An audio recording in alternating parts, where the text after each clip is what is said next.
सुनिए, राजकुमारी जयमाला लेकर के आई है और वह ब्राह्मण के गले में माला डालने के लिए आगे के लिए बढ़ी। सुनो, तो विरोचन सामने जाके खड़े हो गए और कहा, ये क्या करती हो? कहा, मैंने चुनाव किया है कि मैं ब्राह्मण के गले में माला डालूंगी।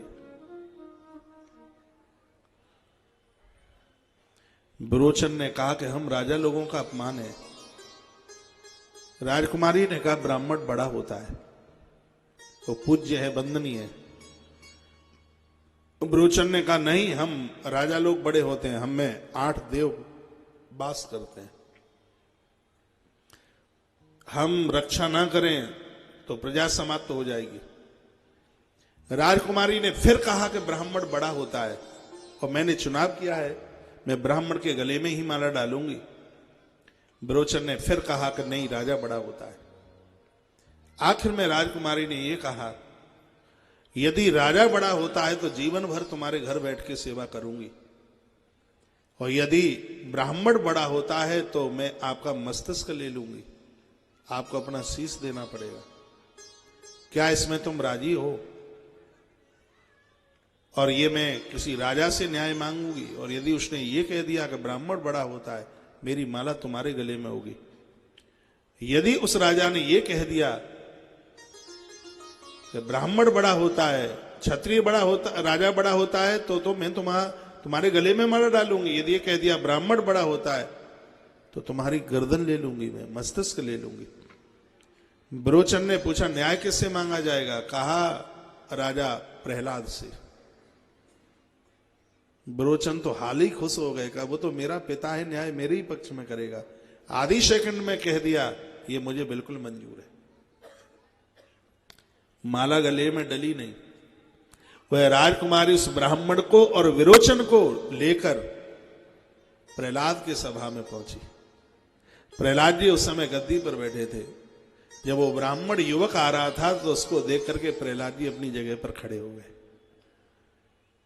प्रहलाद जी ने कहा, हे विप्रश्रेष्ठ, हे ब्राह्मण देव, आज मेरे कुनबे का भाग्य खुल गया, तुमने दर्शन दिया है, तुम पधारे हो, तुम आए हो,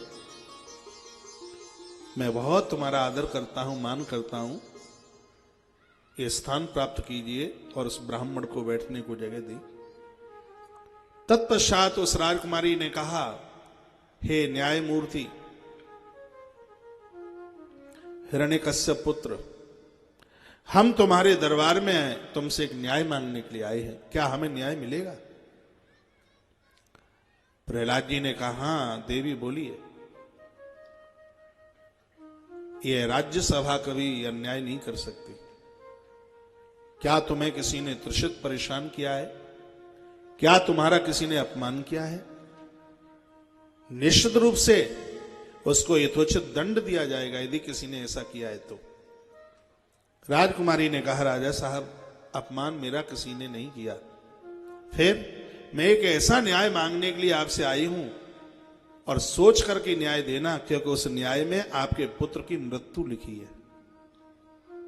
एक ही बेटा है, तुम्हारा वंश रुक जाएगा, इसलिए मैं तुम्हें सावधान भी कर रही हूं, सोच करके विचार करके न्याय दीजिए। प्रहलाद खड़े हो गए और कहा, देवी, धरती अपने क्षमा के गुण को छोड़ सकती है, सूर्य अपनी तपन छोड़ दे, अग्नि अपनी दाहकता छोड़ दे, लेकिन भगवान नारायण का यह भक्त प्रहलाद अपने न्याय के गुण को नहीं छोड़ सकता। बोलिए तो सही, क्या न्याय मांगना है? कहा, मेरा स्वयंवर होने के लिए जा रहा था, बड़े बड़े राजे आए और वहां ये ब्राह्मण भी आया। मैं जयमाले की माला लेकर आगे बढ़ी तो तुम्हारे पुत्र ने, विरोचन ने, मेरा रास्ता रोका और ये कहा कि हम राजकुमार हैं, हम राजा हैं, और तुम्हारी माला के ऊपर हमारा अधिकार है। मैंने ये कहा कि ब्राह्मण श्रेष्ठ है, मैंने चुनाव किया है, ब्राह्मण के गले में माला डालूंगी। इन्होंने ये कहा कि राजा श्रेष्ठ है, तो आखिर में बात ये हुई, मैंने ये कहा है इनको कि राजा श्रेष्ठ है तो मैं तुम्हारी पत्नी बनूंगी, और यदि ब्राह्मण श्रेष्ठ है तो मैं तुम्हारा मस्तिष्क ले लूंगी। न्याय के लिए आपकी सभा का चुनाव किया गया है, थोड़ा विचार करके आप जवाब दीजिए। यदि राजा बड़ा है तो मुझे अपनी पुत्र वधू बनाइए, और यदि ब्राह्मण बड़ा है तो आप अपने पुत्र को आदेश दीजिए तलवार उठाए और गर्दन काट करके मेरी झोली में डाल दे। तो इस न्यायाधीश ने क्या जवाब दिया? विरोचन सामने खड़ा था और कहा, विरोचन मेरी बात को ठीक से सुनना। हे देवी, जो सामने ब्राह्मण खड़ा हुआ है, विरोचन की मां से तो इसकी मां श्रेष्ठ है, मेरे पुत्र से यह श्रेष्ठ है, और विरोचन के पिता से इसका पिता श्रेष्ठ है।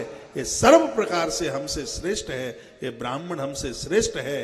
इतना कहा, विरोचन की आंख में से थर थर आंसू निकल गए हैं, झरझर आंसू निकले।